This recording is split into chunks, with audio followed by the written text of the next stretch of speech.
오늘 룻기 말씀 함께 보겠습니다. 내 영혼이 밤을 만날 때라는 제목을 가지고 룻기 1장 19절로 22절까지의 말씀 보겠습니다. 사실 오늘 1장이 끝나야 되는데 룻기도 안에 내용이 너무 많아요. 그래서 다음 주까지 아마 1장을 연결해서 가야 될 것 같은데, 내 영혼이 밤을 만날 때 어떻게 해야 되는가? 룻기 1장 19절로 22절까지 교독하는데 제가 19절 먼저 읽겠습니다. 이에 그 두 사람이 베들레헴까지 갔더라. 베들레헴에 이를 때 온 성읍이 그들로 말미암아 떠들며 이르기를 이가 나옴이냐 하는지라. 나오미가 그들에게 이르되 나를 나옴이라 부르지 말고 나를 마라라 부르라. 이는 전능자가 나를 심히 괴롭게 하셨음이니라.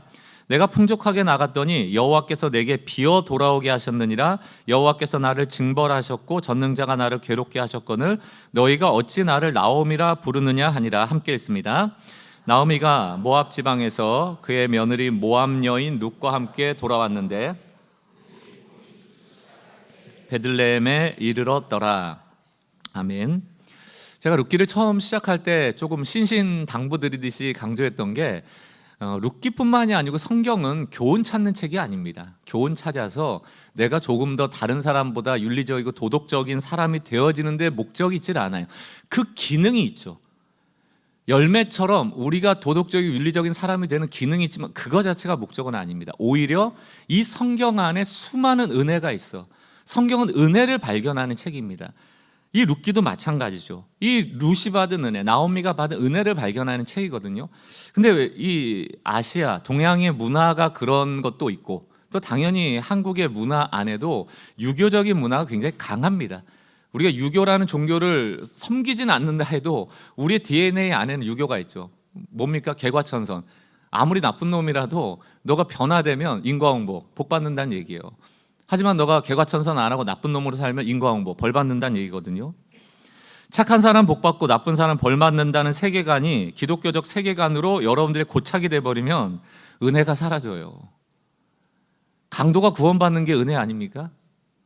죽을 영혼들이 우리가 구원받는 게 은혜 아닙니까? 이런 말이 있어요. 우리가 신앙생활을 은혜 받을 자격을 갖추는 걸로 오해잖아요. 그러면 은혜 받을 자격을 갖추느라 정작 은혜에서 멀어지는 거예요. 이게 기독교입니다. 역설이죠. 왜 은혜가 필요한가? 우리는 답이 없기 때문에 은혜가 필요하다니까요. 나는 무능하니까 은혜가 필요한 겁니다. 나는 없으니까 은혜가 필요한 거예요. 룻기를 읽으면서도 여기 나오는 한 사람 한 사람의 인물들을 다 벌받을 대상으로 해석할 수도 있어요. 사사시대잖아요. 그때 얼마나 많은 사람들이 죄를 졌습니까? 그러니까 인간들도 죄 지은 인간들이야. 그래서 흉년, 하나님이 벌 주셨어. 근데 이것들이 베들레헴에서 버텨야 되는데 안 버티고 여호와의 회중에 들어오지 못할 이방 민족 모압으로 도망을 가? 그럼 너 벌 받은 거지. 그러니까 남편 죽고 아들 죽고. 그렇게 우리가 얼마든지 해석도 할 수 있습니다. 그러나 그건 개과천선 인과응보의 가치관이에요. 세계관입니다. 이런 세계관을 믿는 믿음으로는 거룩한 하나님께 절대로 구원을 얻을 수 없습니다. 우리가 구원받을 수 있는 유일한 진리는 뭡니까? 이유 없는 선물이에요. 거저받은 은혜입니다. 그 대표적인 게 십자가고 그 십자가에서 부어주신 은혜로 우리가 살아가는 것 아닙니까? 우리의 신앙의 숙제는 하나입니다. 은혜로 시작하였다는 것을 아는 것, 그리고 하나님 앞에 설 때 은혜로 맞춰지는 것. 거기까지예요. 이런 의미에서 오늘 등장하는 모든 것을 잃어버리고 텅 비어버린 인생 나오미, 룻, 그 두 사람을 조금 긍휼히 여겨줄 필요가 있다. 성경에서 고난당한 대표적인 인물을 대라면 욥하고 나오미입니다. 근데 우린 욥에 대한 긍휼함이 있어요. 아마도 성경에 이런 욥에 대한 설명이 있거든요. 욥은 당대의 의로운 자였다. 그러니까 참 착하게 살았는데, 선하게 살았는데 이렇게 벌 받는 건 조금 그렇지 않아? 불쌍하지 않아? 이렇게까지 하는 건 좀 너무하지 않아? 긍휼함이 있어요. 근데 나오미는 모든 걸 다 잃었거든요. 그런데도 시선이 곱지가 않아요. 왜? 너 사사시대잖아. 너 모압 땅 갔잖아.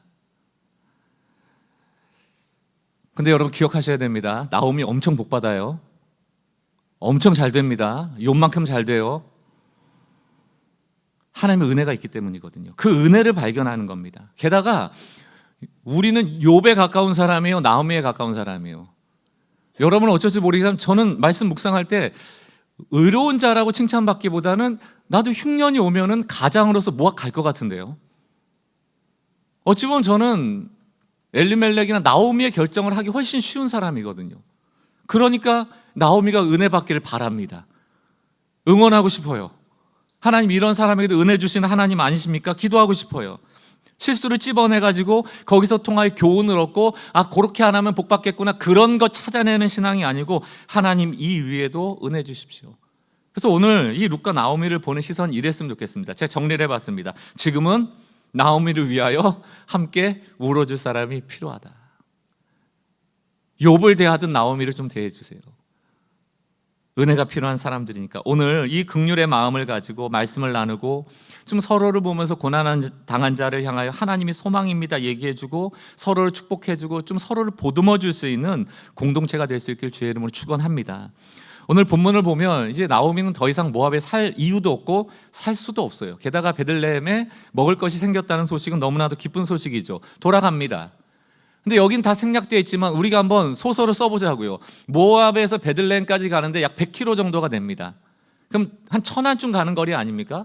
고속도로 길로 걸어가는 게 아니에요. 산 건너 물 건너 가야 되는 겁니다. 얼마나 걸렸을까? 인간이 쉬지 않고 한 8시간, 10시간 걸을 수 있다고 치고요. 남자 성인 기준으로 뭐 1시간에 4km 걸을 수 있는데, 이 두 명이 지금 뭐 기쁘게 가는 걸음이 아니니까 터덜터덜 갖다 치면 한 3km 갖다 칩시다. 그럼 산 넘고 물 건너 가는 그 길이라면 적어도 5일 이상의 여정이었을 거예요. 8시간씩 걸어도. 지금 나오미의 마음이 어떨까? 그 5일이 어떨까? 갈 때는 남편하고 아들하고 든든하게 갔죠. 올 때는 두 여인이 거짓고래에서 오는 겁니다. 그 당시라고 도적의 위험이 없어요? 들짐승의 위험이 없습니까? 두려움이 많았겠죠. 막막했겠죠. 여러분, 이사 경험 있으십니까? 예, 뭐 한 단칸방에 살다가 뭐 큰 집으로 이사 가면 너무 기쁘지, 너무 좋죠. 반대로 생각해 보세요. 큰 집에 살다가 뭐 이러저러한 이유로 단칸방에 갈 수밖에 없는 상황이 생겨서 이삿짐 쌌는데 마침 그날 또 비가 오네. 차차차 비가 와요. 그럼 마음이 어때요?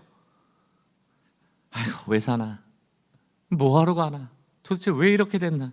나오미의 마음이 어땠을까? 이꼴로 고향 간다고 누가 받아주나? 알아주나? 손가락질 당할 텐데 별별 생각이 다 들었을 겁니다. 저는 그 5일의 여정에 나오미는 심각한 우울증에 걸려 있을 거다 확신합니다. 누군들 기쁨으로 돌아갔겠어요? 오늘 예배에 나오는 우리도 마찬가지죠. 누구라고 영혼의 어두운 밤을 피할 수 있겠습니까? 분명히 있을 거예요. 찬양할 수도 없고 기도할 수도 없고 그냥 입을 뒤집어 쓰고 싶은 마음 억지로 끌고 오신 분도 계실 수 있을 겁니다. 하나님의 계획이 이해되지 않아 마음에 하나님께 상처받은 분도 계실 거예요. 우리 눈에 광야는, 이 5일의 여정인 광야길인데, 이 광야는 절망이에요. 터덜터덜 거짓골에서 돌아가는 절망의 길입니다. 그러나 성경은 광야를 절망의 길이라 말하지 않습니다. 오히려 이 광야에서 하나님이 훨씬 더 선명하고 생생하게 드러났던 임재의 장소였죠. 야곱이 대표적인 인물입니다. 자기 형을 속이고 죽음의 위기에서 도망쳐서 부모의 집을 나오잖아요. 삼촌의 집으로 가는 그 길이 광야길이었습니다. 청소년이었거든요. 어렸거든요. 얼마나 무서워요. 들짐승의 위협도 있고, 특히 뭐 전갈 뭐 이런 거. 벌레 엄청 싫어하거든요. 저 여러분들. 여러분 제주도 가면 진해가 많아요. 진해 나올까 봐. 집 아닌데도 걱정할 판인데 광야에서 돌베개를 맸답니다. 아무것도 없는 거예요. 보호장치가 없다는 뜻입니다. 그렇게 잠을 자야 되는 이 어린 아이의 마음에 어떤 생각이 있었을까? 온통 두려움 아니었겠습니까? 절망이죠. 광야는 보호받을 수 없는 곳이죠. 그때 하나님이 꿈에 나타나시는 거예요. 그리고 하늘로부터 사다리가 자기를 향하여 닿아 있는 것을 보게 됩니다. 아, 광야가 아무도 나를 보호해 주지 않는다라고 생각한 그때 하나님이 보호하고 계시는구나. 창세기 28장 16절, 야곱이 잠이 깨어 이르되 여호와께서 과연 여기 계시거늘 내가 알지 못하였도다. 낚시 예화 종종 드리잖아요. 내가 낚시 못해서 물고기 못 잡았다고 바다에 물고기가 없는 건 아니에요. 내가 모른다고 해서 하나님 안 계신 게 아니에요. 내가 느껴지지 않는다고 하나님 안 계신 게 아닙니다. 광야라고 해서 하나님이 안 계신 게 아니에요. 17절, 이에 두려워하여 이르되 두렵도다 이곳이요. 야곱에게 이전까지 이곳은 나를 위협하는 보호받을 수 없는 광야였어요. 그런데 이제 이 광야는 어떤 광야입니까? 하나님이 계시는 곳이요. 두려워하여 이르되 두렵도다 이곳이요. 광야여 이곳은 다름 아닌 하나님의 집이요 하늘과 연결되어진 하늘의 문이로다. 광야가 무엇인가 정의가 정확히 나와 있습니다. 광야는 하나님의 집이요 하늘의 문입니다. 광야, 미드바르, 히브리어거든요. 이 어원이 뭐라고요? 말씀, 따바르예요. 광야만큼 따바르, 하나님의 말씀이 명확하게 들려지는 것은 없습니다. 왜 우리가 말씀에 기근이 일어납니까? 말씀 아닌 소리로 귀에 가득하기 때문이죠. 너무 많은 소리들이 핸드폰을 들기만 하면 볼 게 많고 들릴 게 많고 별별 게 많잖아요. 이거 듣고 이거 보느라 하나님이 어떻게 보여집니까?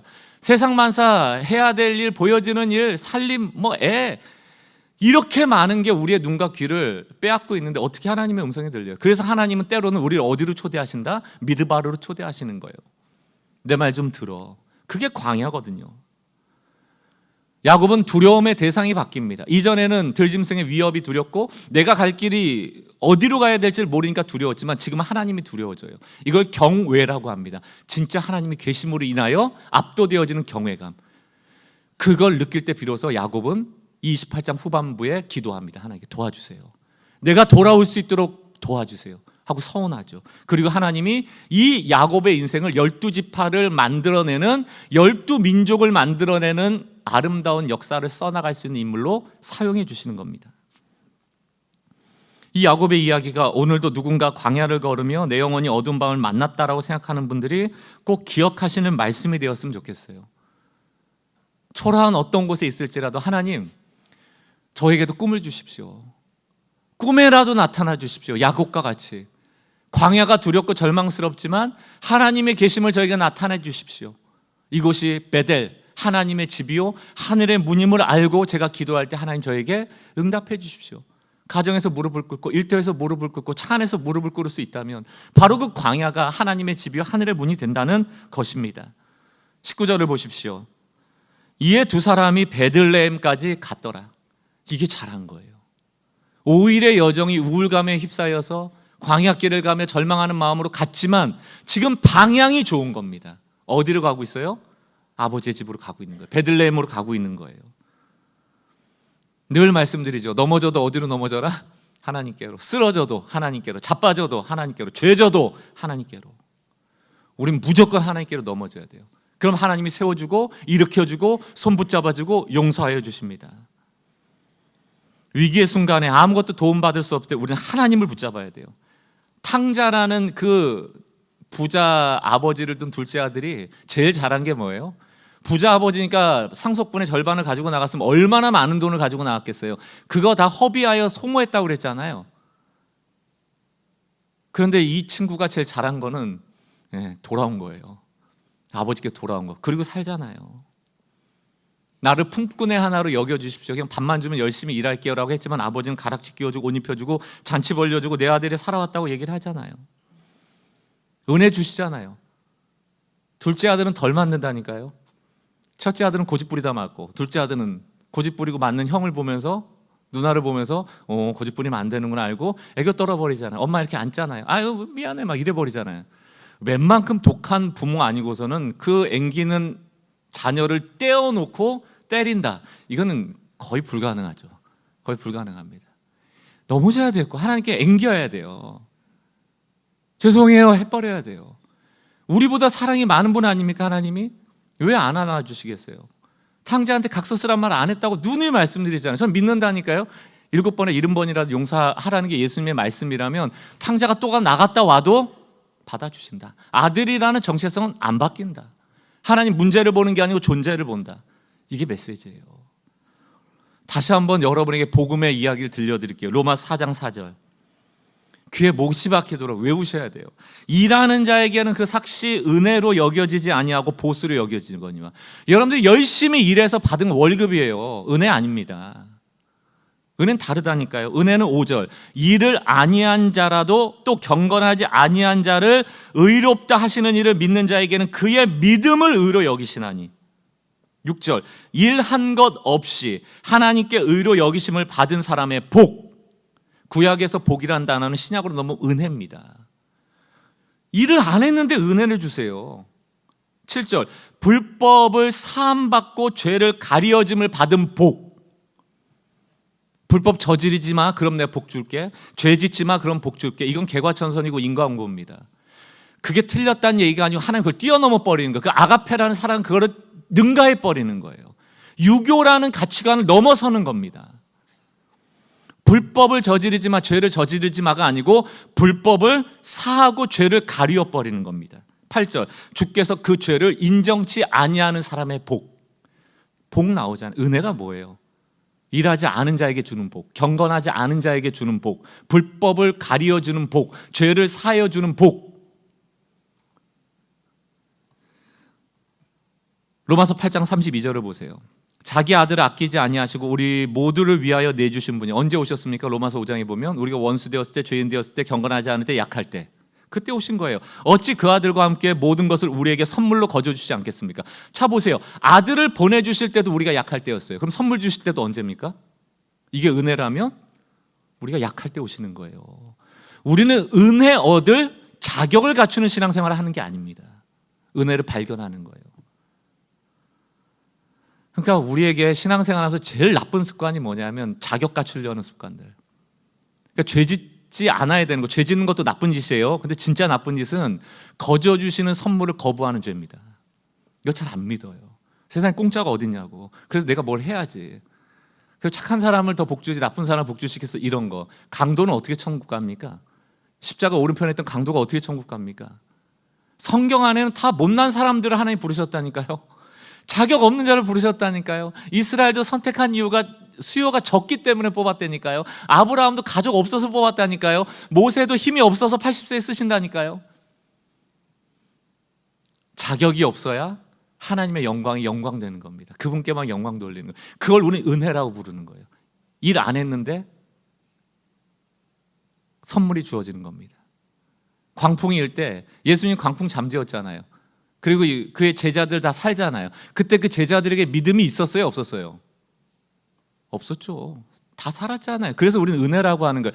믿음 자랑하지 마세요. 믿음대로 되는 게 아닙니다. 은혜가 앞서는 거예요. 우리의 믿음은 겨자씨 같은 거예요. 하나님의 은혜로 오시기 때문에 우리에게 주어지는 게 많은 것일 뿐입니다. 이유 없이 주는 선물, 이 선물을 주시는 하나님을 믿는 믿음을 가지시는 성도들 되시길 주의 이름으로 축원합니다. 이 믿음이 있는 사람들은 무슨 확신이 있는가? 로마서 8장 37절입니다. 그러나 이 모든 일이라는 것은 8장 앞에 나오는 핍박당하고 순교당하는 일들을 말합니다. 환경으로 외적으로 오는 고난을 얘기를 하죠. 우리를 사랑하시는 이로 말미암아 우리가 넉넉히 이기느니라. 넉넉히 이긴다는 게 뭘까요? 핍박이 없어져요? 우리를 사랑하시는 하나님으로 인해 핍박이 없어지고 순교할 일이 없어지고 외부의 고난이 없어집니까? 그 뜻이 아니죠. 그 일들은 찾아오겠지만 우리를 사랑하신다는 그 사랑에 대하여는 내가 신뢰한다는 얘기예요. 핍박 중에도 나를 사랑하셔. 내가 순교할지라도 사랑하셔. 내가 고난 중에 있을지라도 하나님 나를 사랑하셔. 그 사랑을 믿음으로 이겨내겠다는 뜻이에요. 없어지는 게 아니고. 그러면서 그 사랑을 확신하며 38절 뭐라고 얘기합니까? 내가 확신하노니 사망이나 생명이나 천사들이나 권세자들이나 현재일이나 장래일이나 능력이나 높음이나 깊음이나 다른 어떤 피조물이라도 우리를 우리 주 그리스도 예수 안에 있는 하나님의 사랑에서 끊을 수 없음. 이걸 믿는가? 이 사랑이 우리에게 거저주시는 은혜로 찾아오는 이 선물을 받고 있는가? 그거를 바라고 있는가? 오늘 나오미가 룻이 잘했던 이유는 뭡니까? 아무 자격이 없지만 무슨 자격이 있어요? 아버지께로 돌아간 거예요. 베들레헴으로 돌아간 거예요. 거기에 답이 있습니다. 가기만 하면 뭐가 준비되어 있어요? 은혜가 준비되어 있어요. 19절을 계속해서 보겠습니다. 세 번역으로 볼게요. 그 두 사람은 길을 떠나서 베들레헴에 이르렀다. 그들이 베들레헴에 이르니 온 마을이 떠들썩하였다. 아낙네들이 이렇게 얘기한 거예요. 이게 정말 나오미인가? 라고 말하였다. 이 성경에도 명확히 나와 있습니다. 여자들이 말이 훨씬 많아요. 남자들은 와서 얘기 안 해. 여자들이 아낙네가 막 동네 와가지고 나오미가 왔어, 나오미가 왔어. 저거 진짜 나오미야 막 얘기를 하는 겁니다. 이게 정말 나오미인가? 이게 무슨 뜻일까? 이게 굉장히 해석이 여러 가지가 있습니다만 저는 부정적으로 해석하고 싶지는 않아요. 어떤 분들은 그렇게 해석합니다. 꼴 좋다. 너 하나님 버리고 모압 땅 갔다가 너 이 꼴로 왔는데 나오미라는 이름의 뜻이 뭐예요? 즐거움 아닙니까? 즐겁긴 뭐가 즐거워? 이렇게 볼 수도 있어요. 그렇게 보지 마세요, 여러분. 나쁜 거예요. 나쁜 겁니다. 꼴 좋다. 거짓 꼴 돼서 왔네. 하나님한테 벌 받았지. 이런 거 있잖아요. 하지 마세요. 하나님은 우리를 심판하고 벌 주고 무너뜨리는 하나님이 아니고 살리고 은혜 주셔서 일으키시는 하나님이시거든요. 이런 말 하는 사람도 되지 마시고 이런 말 하는 사람을 친구로 두지도 마시고 주변에 자꾸 그런 사람하고 같이 하지 마세요. 그래 맞아, 내가 그럴 줄 알았어. 앞에서는 안 하죠. 믿는 사람들이니까 예의 있고 교육받았으니까 다 예의 차려가지고 아이고 얼마나 힘들었어. 그리고 집에 가고 부부끼리 앉아갖고 내가 그럴 줄 알았다. 그럴 줄 알았으면 말리든가. 늘 그럴 줄 알았어. 나는 이미 알았었어. 그 거짓골하고 온 거 봐. 아이고 쌤통이. 하지 마세요. 복 못 받아요. 하나님 그런 사람 안 좋아합니다. 그런 사람들은 늘 룻기를 통해서 교훈 찾으려고 한다니까요. 왜 교훈 찾습니까? 왜 나오미는 망했을까? 교훈을 찾아서 이렇게 안 하면 나는 안 망하겠지. 늘 그 나만 잘 되면 된다는 욕심, 나만 아니면 된다는 욕심. 다시 한번 강조합니다. 나오미 엄청 잘 돼요. 엄청 복 받습니다. 그러면 과연 1장에서 거짓골로 텅 비어서 오고 4장에서 복 받은 이 2, 3장 사이에 개과천선에 무슨 변화가 있었을까요? 없다니까요. 나오미의 위대한 회개 이런 거 안 나와요. 룻의 위대한 신앙 고백 안 나옵니다. 룻의 기도문 보셨어요? 없어요. 2장 3장에서 나오는 메인 키워드가 뭔지 아십니까? 우연히. 룻기 주제가 우연이에요. 때마침. 우리의 상상을 뛰어넘는다는 얘기입니다. 우리의 계획대로가 아니라는 뜻이에요. 그게 뭐다? 은혜라는 얘기입니다. 내가 열심히 기도했어요. 원하는 걸 바랬더니 나한테 주셨어. 그건 은혜 아니에요. 여러분 열심히 해서 얻어낸 거지. 진짜 은혜는 뭡니까? 난 딴 기도했는데 당겨오는 거. 그게 진짜 은혜예요. 나는 이 사람이 나를 잘 되게 해줄 사람인 줄 알았어. 근데 진짜는 이 사람이 아니고 딴 사람인데 그 사람 우연히만 이런 거. 하나님이 예비하신 길이 있다니까요. 룻 이야기는 그 이야기입니다. 은혜 발견하라는 거지 세상에 성공하는 비법 찾으라는 얘기가 아니에요. 그러니까 꼴 좋다, 네가 무슨 나오미야 이 뜻이 아니고 놀라고 반가운 얘기. 10년 만에 왔잖아요. 상상치 못한 사람이 왔는데 거짓골로 왔으니까 다 어땠겠어? 놀랐겠지. 정말 저 사람이 나오미야? 10년 전에는 부유했는데. 게다가 여러분 나오미는요, 저 사람들이 뭐라고 말하든 말든 관심도 없어요 지금. 왜냐하면 이미 5일길을 오면서 하나님한테 충분히 피해의식에 쪄들어 우울해지죠. 여러분 우울증 한번 걸려, 저는 잘 모릅니다. 우울증 있는 분들 보면 웬만한 얘기는 들리지도 않아. 이미 우울해, 이미 어두워. 웬만한 비난은 그냥 그저 그래. 지금 나오미가 그런 겁니다. 나오미는 그런 사람들 비방이라고 해도 신경도 안 써요. 이미 하나님이 날 버리셔서 피해의식이 찌들어 있거든요. 보세요 20절. 나오미가 그들에게 이르되 나를 나오미 즐거움이라고 부르지 말고 이제 나를 뭐라고 불러라? 마라. 마라는 쓰다 이 뜻이에요. 괴롭다 이런 겁니다. 왜 그런가 봤더니 이는 전능자가 나를 심히 괴롭게 하셨음이라. 21절. 내가 풍족하게 나갔더니 여호와께서 내게 비어 돌아오게 하셨느니라. 여호와께서 나를 징벌하셨고 전능자께서 나를 괴롭게 하셨거늘 너희가 어찌 나를 나오미라 부르겠느냐? 마라라고 불러. 괜찮아. 마음대로 불러. 이 얘기예요. 좀 죄송합니다. 이런 표현이 좀 천박할 수 있는, 배째라 이런 거예요. 그냥 마음대로 해. 여러분들 이게 근데 나오미가 진짜 배째라 이런 뉘앙스는 아닐 겁니다. 보세요 여러분들, 이게 이런 상황에 당하면 여기 계신 누구라도 이러지 않겠어요? 남편이 죽고 자녀가 죽었는데 하나님 탓 안 할 사람이 있습니까? 이 중에 누가 자녀를 잃었는데 주신 분도 하나님이시고 거두시는 분도 하나님이시고 난 하나님 찬양합니다. 몇 명이나 되겠어요? 저는 돌아버릴 것 같은데요. 왜 이러시냐고 하나님한테 막 삿대질할 것 같은데요. 그게 인간 아닙니까? 저는 오히려 제일 위험한 사람들이 그런 사람들이에요. 그 아픔과 그 슬픔을 공감하지 못하는 사람들. 나는 믿음으로 다 이길 수 있어. 난 안 괴로워. 난 안 슬퍼. 난 아무렇지도 않아. 그게 문제예요. 그러고 나서 나도 그만한 어려움 겪었었는데 당신 왜 그것도 못 이기냐고. 그만한 고난을 안 겪은 거예요. 그 고난이 오면 못 견뎌요. 그게 인간에겐 고통스러운 겁니다. 이길 수 없어요. 제발 성도님들, 괴로우면 괴로워하십시오. 울고 싶으면 우십시오. 힘들면 힘들다고 하십시오. 하나님께 넘어지면 되는 거예요. 저는 오늘 이 나오미의 고백이 전능자가 나를 괴롭히셨고 여호와께서 나를 치셨고 나를 징벌하셨다는 얘기가 한탄시처럼 들리거든요. 기도처럼 들리거든요. 계속 여호와가 나오잖아요. 계속 전능자를 바라보잖아요. 무슨 뜻입니까? 아니, 전능하신 하나님이 모든 것을 뺏어갔는데 내가 무슨 능력이 있어 막을 수 있는가? 그 얘기는 뭡니까? 이 모든 문제를 해결할 분도 하나님이시란 얘기예요. 난 못한다는 얘기예요. 그 기도입니다. 시편이 150편까지 있습니다. 무려 67편, 70편에 가까운 시가 다 이 노래, 이런 노래. 다 한숨입니다. 목요기도에 나오셔서 한숨 쉬어도 돼요. 한 시간 한숨 쉬다 가십시오. 한숨이 기도예요. 그게 한탄시입니다. 그러나 오히려 절망의 감정조차도 못 내비치는 공동체라면, 절망할 수조차도 없는 공동체라면 그게 무슨 공동체입니까? 여러분 로봇이세요? 여러분 뭐 특별한 사람들이세요? 그렇지 않거든요. 욥의 친구들 되지 마십시오. 저 사람이 벌받은 이유 찾아다니는데 혈안되지 마시고, 나 역시 나오미임을 기억하셔야 되고, 나 역시 영혼의 밤을 만날 때 절망의 순간이 올 수 있는 존재임을 알아야 된다는 얘기입니다.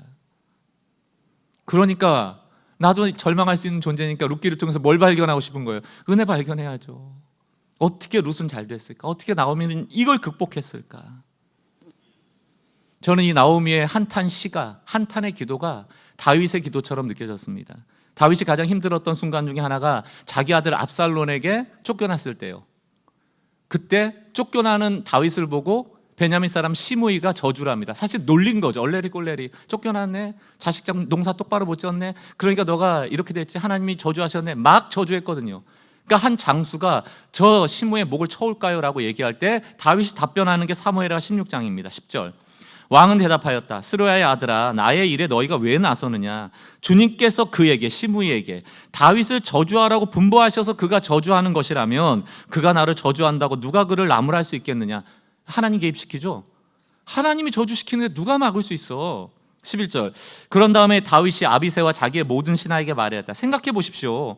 나의 몸에서 태어난 자식 압살롬이죠. 나의 목숨을 노리고 있는데 이러한 때에 하물며 저 베냐민 사람이야 더 말해 무엇하겠소? 주님께서 그렇게 하라고 시킨 것이니 그가 저주하게 내버려 두시오. 하나님을 개입시키잖아요. 12절. 혹시 주님께서 나의 이 비참한 모습을 보시고 오늘 시므이가 한 저주 대신에 오히려 나에게 좋은 것으로 갚아주시지 누가 알겠소? 누가 알겠소? 이게 은혜를 구하는 기도예요. 우리가 대안을 제시하는 게 아니고 하나님 압살롬을 이기게 해주세요, 하나님 시므이를 어떻게 하게 해주세요, 그래서 내가 뭐가 되게 해주세요가 아니고 누가 알겠는가. 이게 실존적으로 유한한 인간이 할 수 있는 유일한 기도입니다. 하나님, 저는 할 수가 없어요. 저는 아무것도 못합니다. 하나님 아니면 안 돼요. 그게 나오미의 기도 아니에요? 다윗의 기도 아니에요? 이게 다윗의 위대한 아닙니까? 하나님 우리의 실수와 우리의 약점을 뛰어넘어 은혜 베푸실 수 있는 분을 믿는 것 아닙니까? 주님, 나를 긍휼히 여겨주십시오. 나는 죄인입니다. 나는 자격 없는 자입니다. 그 고백 위에 하나님 은혜를 부어주시는 거예요. 누구에게 은혜가 필요한가? 바로 이 시므에게 저주받는 다윗에게. 누구에게 은혜가 필요한가? 텅 비어버린 나오미에게. 누구에게 은혜가 필요한가? 갈 바를 알지 못하고 쫓아온 룻에게. 그래서 은혜 받는 겁니다. 사랑하는 성도 여러분, 이런 고난의 상황이 올 때 여러분들이 꼭 기억해야 될 심판의 두 종류를 기억하셔야 돼요. 우리는 다 예수 믿고 하나님의 자녀된 사람이기 때문에 심판이라고 다 똑같은 심판이 아닙니다. 구분을 하셔야 돼요. 지금 고통 가운데 있는 분이 계시지만 하나님이 개입하시는 사건이겠죠. 그러나 그것이 목적과 용도가 달라요. 두 가지인데, 하나는 하나님이 심판하실 때 형벌의 심판을 하십니다. 이건 재판관의 심판이라고 해요. 잘못을 지적하고 감옥 보내버리는 거예요. 구형하는 겁니다. 또 하나의 심판은 징계의 심판이라고 아버지가 하는 심판입니다. 딱 들어도 느낌이 오시죠? 재판관의 심판은 뭡니까? 형벌. 너가 잘못한 것에 대한 대가를 치르게 하는 거예요. 그러나 아버지의 징계는 뭡니까? 훈육하는 거예요. 너가 더 잘 되라고. 위험한 곳에 갈 때 막는 것, 너가 잘못한 짓을 했을 때 꾸지라는 것, 이런 것들은 훈육이죠. 이 아이가 성숙될 수 있도록 하는 겁니다. 요한 크리소스톰이라는 교부가 이런 얘기를 합니다. 아들도 채찍으로 맞고 노예도 채찍으로 맞습니다. 둘 다 아프겠죠. 그러니까 우리 헷갈릴 수 있는 거예요. 이거 형벌의 심판인가? 이렇게 아프니까. 그러나 노예의 경우에는 자기의 과실 때문에 벌을 받는 것이요, 아들의 경우는 자유인이요 아들로서 징계가 필요해서 맞는 것이다. 이거 훈육입니다. 아들에게는 매를 맞는 것이 시련을 통한 교정의 계기가 되지만 노예에게는 형벌일 뿐이다. 이해가 되세요? 하나님의 채찍이 없는 게 아니에요. 맞으면 아파요. 그때 우리가 해석을 해야 돼요. 우리는 아버지에게 맞는 형벌의 심판이 아니고 징계의 심판이란 얘기입니다. 구약에 이런 내용들이 굉장히 많아요. 시편 118편 18절. 주님께서는 엄히 징계하셔도 나를 죽게 버려두지는 않으신다. 구원의 문들을 열어라. 내가 그 문들로 들어가서 주께 감사하겠다. 채찍을 맞을 때도 감사하는 거예요. 왜? 이게 징계인 줄 알기 때문에. 넘어져도 하나님께 넘어져야 된다니까요. 예레미야 10장을 보십시오. 24절. 여호와여 나를 징계하옵시되. 이게 궁금해요. 예레미야가 그렇게 훌륭한 선지자인데 하나님 앞에 뭘 징계받을 게 있을까? 그만큼 인간은 그렇게 위대한 선지자도 거룩한 하나님 앞에 늘 약한 자라는 거 얘기입니다. 우리가 지금 징계받는다고 이상한 게 하나도 없어요. 징계받아 마땅하죠. 어쨌든 여호와여 나를 징계하옵시되 너그러이 하시고 진노로 하지 마옵소서. 주께서 내가 없어지게 하실까 두려워하나이다. 하나님 진노, 형벌 내리면 우리 없어지는 거예요. 그렇게 하지 마시고 그저 너그럽게 징계해 주십시오. 아버지로서 징계해 주십시오. 25절. 주를 알지 못하는 이방 사람들과 주의 이름으로 기도하지 아니하는 족속들에게 주의 분노를 쏟으십시오. 이게 형벌의 심판입니다. 고린도전서 11장으로 와보세요. 사도 바울은 이거를 신학적으로 복음적으로 해석을 합니다. 세 번역. 그런데 주님께서 우리를 심판하시고 징계하시는 이유가 뭐예요? 내버려뒀다가 너희가 세상 속으로 들어가 진짜 하나님의 진노의 형벌을 받을까 봐 막아주시는 것이란 얘기입니다. 징계의 심판은 형벌의 심판을 막기 위한 거예요. 너희 잘 되라고 하는 거예요. 하지만 채찍질은 있다. 아프기는 하다. 살리려는 징계란 얘기예요. 어거스틴이 그런 얘기를 합니다. 여러분이 당하고 여러분이 고통을 토로하는 것은 여러분의 형벌이 아니라 여러분에게 양약입니다. 그러니까 형벌의 심판이 아니고 약되라고 하는 징계라는 얘기를 하고 있어요. 이 징계에 대한 이해를 제일 잘 적어놓은 성경이 히브리서 12장입니다. 길지만 오늘 결론에 대한 내용으로 같이 한번 읽어보려고 합니다. 5절이요. 또 아들들에게는 권하는 것 같이 너희에게 권면하신 말씀을 잊었도다 일렀을 때 내 아들아, 내 사랑하는 자녀들아, 주의 징계하심을 경히 여기지 말며 그에게 꾸지람 들을 때 낙심하지 마라. 채찍질 당하니까 아프잖아요. 왜 때리시지? 낙심하지 말라는 거. 6절. 주께서 그 사랑하는 자를 징계하시고. 채찍질은 사랑의 반대말이 아니에요. 사랑의 채찍질이 있다는 얘기입니다. 사랑하시는 자를 징계하시고 그가 받아들이시는 아들마다 채찍질 하심이라 하였으니 9절. 너희가 참음은 참아야죠. 징계를 받기 위함이라 하나님이 아들과 같이 너희를 대우하시나니 어찌 아버지가 징계하지 않는 아들이 있으리요? 8절. 징계는 다 받는 것이거늘 너희에게 그 징계가 없으면 사생하여 친아들이 아니니라.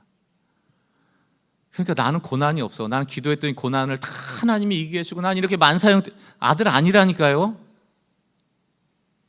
신앙생활은 그렇게 할 수가 없어요. 왜? 내가 그런 일들을 겪지 않았다는 것은 은혜도 없다는 뜻이에요. 은혜가 있다는 뜻은 나에게 고난이 있었다는 뜻입니다. 스카가 스타가 됐다 이런 책이 있잖아요. 스카 상처가 스타 별이 됐다. 아름다운 흔적이 된다는 뜻이거든요. 스카가 없는데 어떻게 스타가 됩니까? 나에게 상처가 없는데 그게 어떻게 아름다운 흔적이 됩니까? 여러분 흔적을 인정하셔야 돼요. 채찍질을 인정하셔야 돼요. 종아리 맛에 여기 새빨갛게 부어오른 거 인정하셔야 됩니다. 이게 사랑이라고 해석할 줄 알아야 돼요. 오늘 그 얘기하는 겁니다.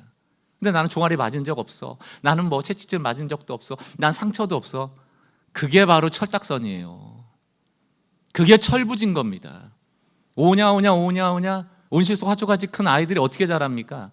그렇게 자라서 이 대한민국의 리더십이 된 사람들이 어떤 꼴을 보이던가요? 무슨 공감 능력이 있습니까? 아픔에 대한 이해가 있습니까? 오로지 자기만 생각하는 사람들이 되는 게 온실 속에서 큰 사람들 아닙니까? 매 한 번 안 맞은 사람들 아닙니까? 잠언에서도 매를 아끼면 아이를 망친다고 얘기했거든요. 10절. 그들은 잠시 자기의 뜻대로 우리를 징계하였거냐 오직 하나님은 우리의 유익을 위하여 그의 거룩하심에 참여하게 하셨느니라. 11절. 무릇 징계가 당시에는, 지금요, 오늘 지금 고난당하고 있는 분들 지금 왜 안 힘들겠어요? 다 힘들죠. 잠시 당시에는 즐거워 보이지 않고 슬퍼 보이나 후에는 그로 말미암아 연단 받은 자들에게, 다시 말하면 인내하여 참은 자들에게 하나님께서 평강 샬롬을 주실 거란 얘기입니다. 하나님 주신 샬롬은 뭡니까? 평안한 상태, 전쟁이 없는 상태, 마음에 요동함이 없는 상태 주신다는 얘기예요. 사랑하는 성도 여러분, 저는 우리는 교회 성도들이, 또 한국교회 성도들이 철딱선이 안 됐으면 좋겠어요. 철부지 같은 소리 안 했으면 좋겠어요. 세상 나가서 복음을 전하는데 스카 없이, 아픔 없이 고난의 길을 걷지 않고 어떻게 세상을 섬기는 자가 됩니까? 헬린 아우엔이 얘기했던 것처럼 운디드 힐러, 운디드, 상처를 입어야지, 뭔가 스카가 나야지 힐러, 치유자가 된다는 거예요. 한국교회가 왜 세상의 치유자가 되지 않을까요? 우린 고난 안 받으려고 하거든요. 고난을 안 받는 것을 신앙생활 잘하는 걸로 여기거든요. 그러니까 계속 이분법 되는 거예요. 나는 복 받았고 너는 벌 받았고, 나는 고난이었고 너는 고난이 있고. 그래 누가 예수쟁이들을 좋아하겠냐고요. 우리에게 주신 상처를 형벌의 심판으로 받지 마시고요, 우리를 사랑하시는 징계로 받고 그 스카가 스타가 될 수 있도록 하나님 나에게 아름다운 복음의 이야기를 만들어 주십시오. 이 복음의 이야기 세상에 들려지게 하여 주시고 하나님의 선하심이 드러날 수 있도록 나의 삶을 오롯이 사용해 달라고. 그 안에 고난은 디폴트입니다. 그냥 기정값이란 얘기예요. 말씀을 정리합니다. 성경에 나와 있는 글은 아니지만 많이 세상에서 회자되는 이야기가 참 복음적이라고 생각합니다. 이런 말이죠. 이 또한 지나가리라. 찬양의 가사에도 나오잖아요. 이 또한 지나가리라. 이 전제가 있죠. 그냥 내가 열심히 혼자 버텨서 지나가는 게 아니고 주님의 계획 속에, 주님의 주권 속에, 주님의 시간 속에 이 또한 지나갈 것이다. 비틀즈 노래 중에 오브라디 오브라다, 이게 아프리카 방언으로 얘기하면은 인생은 흘러간다. 이게 그냥 약 허무한 그런 거라고 해석하기보다는 괜찮아. 누구나 다 당하는 고난이고 하나님이 계시고 하나님의 선하심이 있고 아들을 향한 징계라면 오히려 사생아가 아니라는 증거이고 하나님이 대안이 되어 주실 거야. 이것으로 인하여 은혜가 주실 거야. 시므의 저주로 말미암아 은혜가 부어질 거야. 이 모압 땅에서의 아픔을 통하여 베들레헴에서 복이 될 거야. 이것이 룻기가 우리에게 소망이 되어주는 글로 다가오는 것이죠. 은혜의 책입니다. 징계가 올 때 따끔하죠. 종아리 맞을 때 꼴밥 맞으면 머리도 아프고 하지만 그것을 하나님의 사랑으로 해석할 줄 알고 기꺼이 참음으로 연단받고 하나님의 샬롬을 누릴 수 있는 성도가 되길 주의 이름으로 축원합니다. 마지막으로 시편 37편 24절과 23절 24절 같이 읽고 우리 찬양하겠습니다. 같이 한번 한 목소리를 읽겠습니다. 시작. 여호와께서 사람의 걸음을 정하시고 그의 길을 기뻐하시나니 그는 넘어지나 아주 엎드러지지 아니함은 여호와께서 그의 손을 붙드심이로다. 23절 여호와께서 사람의 걸음을 정하시고 인도하신다는 얘기예요. 그의 길을 기뻐하시나니 너무 안정된 길인 거예요. 이 길로만 가면 돼. 방향이 잘 잡혔어요. 근데 우린 실수가 많잖아요. 가끔 이제 막 딴 길로 새기가 쉽잖아요. 그러니까 꽈당 넘어지기도 해요. 근데 아주 엎드러지면 아니라는 겁니다. 이런 겁니다. 애하고 같이 손잡고 가다가 애가 꽈당 넘어졌을 때 손을 놔버리는 게 아니에요. 너 실수했네, 너 잘못했네, 이 길로 가라고 했는데 딴 길로 가다가 너 넘어졌네, 너 탈락, 너 나고, 난 너 같은 놈하고 안 가. 이게 아니고 손을 안 놓는 거예요. 일으켜 주시는 거죠. 그의 손이 붙드십니다. 안 놓으신다니까. 우리 예전에 많이 들었잖아요. 이렇게 하나님과 우리가 이렇게 잡는 게 아니라고 그러잖아요. 이렇게 잡는 거라고 그러잖아요. 나는 놔도 하나님 잡고 있다. 그의 붙드심이라 이렇게 주시는 거예요. 여호와께서 사람의 걸음을 정하시고 그의 길을 기뻐하시나니 그는 넘어지나 아주 엎드러지지 아니함은 여호와께서 그 손을 붙드심이라. 고난의 길을 걸어가고 있는 성도님들, 뭐라고 위로를 드려도 위로가 안 될 겁니다. 5일 길 걸어오며 나오면 아무 소리도 들리지 않았을 거예요. 동네에 돌아와서 아낙네들이 하는 비난의 소리일지라도 안 들렸을 겁니다. 이미 그 마음은 큰 상처로 가득했을 겁니다. 그러나 그 상처를 신앙을 포기하는 쪽으로 하지 않고 하나님께 넘어진 거예요. 전능자여 왜 나를 치십니까? 전능자여 왜 나를 괴롭게 하십니까? 하나님 왜 나를 텅 비게 하십니까? 그렇다면 이 모든 문제의 답은 하나님께 있는 것 아닙니까? 라고 은혜를 구하는 거예요. 우리 성도들의 삶이 하나님으로 인하여 극복되어져 그 스카가 스타가 되어지는 은혜가 있길 주의 이름으로 축원합니다. 우리 같이 한번 찬양할 텐데요. 한국 성도들이 얼마나 좋아하는 찬양인지 원래 복음성가였다가 찬송가가 된 찬양입니다. 찬송가 620장 보면 여기에 모인 우리라는 찬양이 있는데 가사 하나하나를 생각하면서 주님을 신뢰하는 믿음이 더 커지는 고백이 되길 바랍니다. 여기에 모인 우리, 여기에 모인 우리 주의 은총 받은 자여라. 아멘.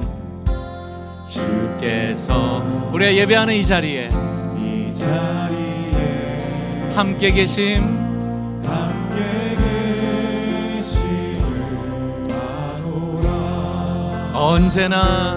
언제나 주님만을 찬양하며 따라가리니 시험을 당할 때도 우리를 붙잡아 주십니다. 함께 계심을 믿노라. 이 믿음 더욱 굳세라. 이 믿음 더욱 굳세라. 주가 지켜주신다.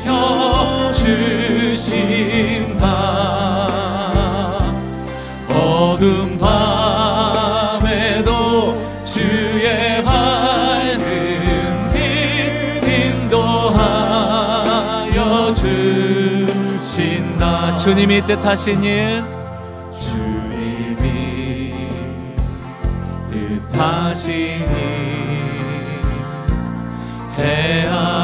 헤아리기 어렵더라도 언제나 우리가 주님의 뜻 안에 있습니다. 주 뜻 안에 아멘. 내가 있음을 아노라. 하나님의 사랑과 하나님의 말씀과 말씀들이 아멘. 나를 더욱 새롭게 하니 때로는 넘어져도 괜찮습니다. 최우승리 믿노라. 바로 이 믿음 더욱 굳세라. 주가 지켜주신다. 어두운 밤에도 주의 밝은 빛 인도하여 주신 여기에 모인 우리 사랑받는 주의 자녀라. 아멘. 우리의 상황이 어떠하든지 사랑받는 주의 자녀라. 주께서 뜻하신 바 아멘. 뜻하신 바 우리의 삶이 아름다운 이하 되기 원합니다. 우리 통해 펼치신다.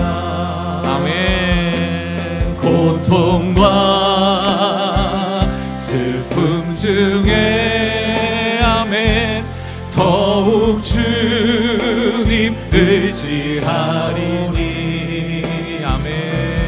어려움 이겨내고 주님 더욱 찬양하리. 주님 더욱 찬양하라. 이 믿음 더욱 굳세라. 주가 지켜주신다.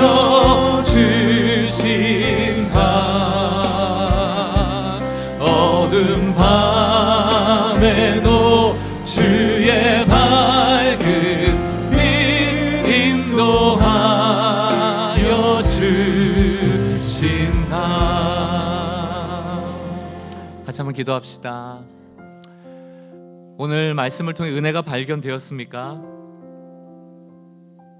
어두운 밤에도 밝은 빛으로 나갈 수 있도록 우리를 이끌고 계시는 하나님이 일하고 계십니다. 우리의 삶에 여러 가지 상처가 형벌의 심판이 아니고 우리를 사랑하시게 해주는 징계의 심판임을 알고 매맞은 그 종아리의 흔적을 보며 절망하고 낙심할 것이 아니고 그래 하나님의 사랑으로 다시금 일어나자 하나님께로 다시 나가는 은혜가 필요해요. 한숨 쉬십시오. 괴로워하십시오. 아파하십시오. 우십시오. 그 한숨이, 그 아픔이, 그 고통과 절망의 소리가 하나님께 기도가 될 것입니다. 왜냐하면 하나님은 은혜 주시는 하나님이시기 때문에, 자격으로 월급처럼 무언가를 주시는 분이 아니고 자격이 없는데 주시거든요. 시므의 저주 얼마든지 해라.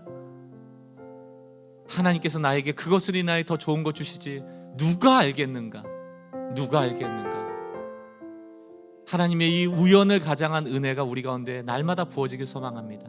주신 마음 가지고 우리 같이 한번 주님 앞에 회개하고 재헌신하고 또 은혜를 구하며 기도하는 시간 가졌으면 좋겠습니다. 기도합시다.